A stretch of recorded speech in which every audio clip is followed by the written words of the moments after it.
ದೇವಿ, ಪರಮಾತ್ಮ ಪ್ರತ್ಯಕ್ಷನಾಗಿದೆ. ಪರಮಾತ್ಮಗೆ ಅನಂತನಂತ ನಮಸ್ಕಾರ. ಕೆಲವೇ ರಾಜಪತಿಗಳರ ನಮ್ಮನ್ನು ಇಷ್ಟು ಭಕ್ತಿಯಿಂದ ಪ್ರಾರ್ಥಿಸಲು ಕಾರಣವೇನು?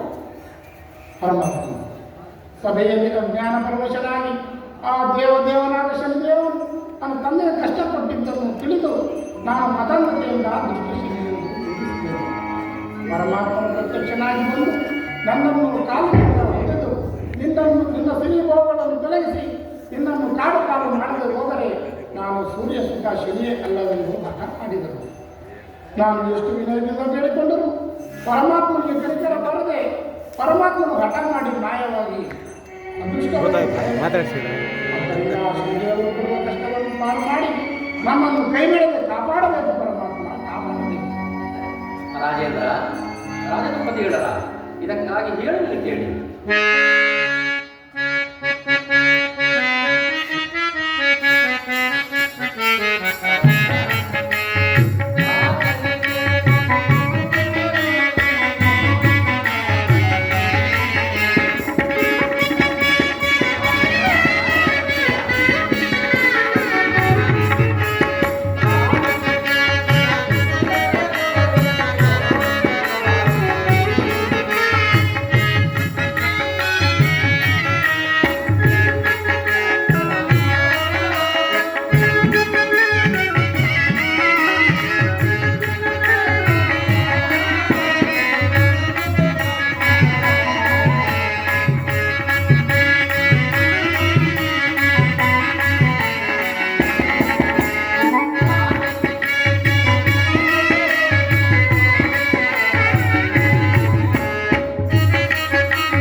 ನೀನೇಕೆ ಆ ಶನಿಯನ್ನು ದೂಷಿಸಬೇಕಾಗಿತ್ತು?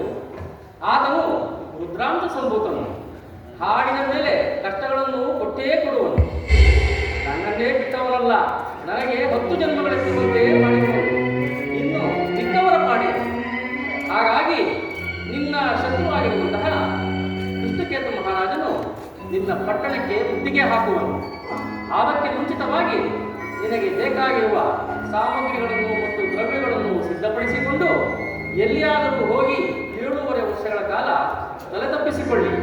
ಆ ನಂತರ ನಿಮಗೆ ಸೌಖ್ಯ ಉಂಟಾಗುವುದು. ತಥಾಸ್ತು.